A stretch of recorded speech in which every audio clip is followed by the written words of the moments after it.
نہ تو زمیں کے لیے ہے نہ آسماں کے لیے، جہاں ہے تیرے لیے تو نہیں جہاں کے لیے۔ اس شعر میں کوئی ایسا لفظ نہیں ہے جس کے ہمیں معنی تلاش کرنے ہوں، سارے ہماری اردو زبان میں استعمال ہوتے ہیں اور ہم جانتے ہیں روزمرہ کی زندگی میں۔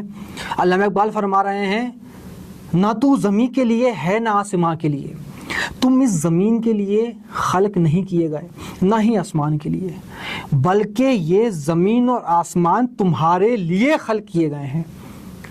دونوں باتیں ایک ہی ہیں، بس پرسپیکٹو کا فرق ہے۔ پروردگار عالم نے زمین کو بھی خلق کیا، آسمان کو بھی اور انسان کو بھی، وہ تینوں چیزوں کا خالق ہے۔ اب سوال یہ ہے کیا انسان زمین اور آسمان کے لیے ہے یا زمین اور آسمان انسان کے لیے ہے؟ انسان جہان کے لیے ہے یا جہان انسان کے لیے ہے؟ انسان ہے جس کے لیے پروردگار عالم نے زمین خلق کی، آسمان خلق کیا اور یہ جہان خلق کیا۔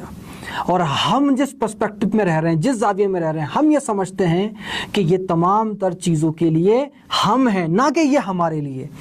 اور اسی مسکنسیپشن کو دور کرنے کے لیے علامہ اقبال نے فرمایا نہ تو زمیں کے لیے ہے نہ آسماں کے لیے، جہاں ہے تیرے لیے تو نہیں جہاں کے لیے۔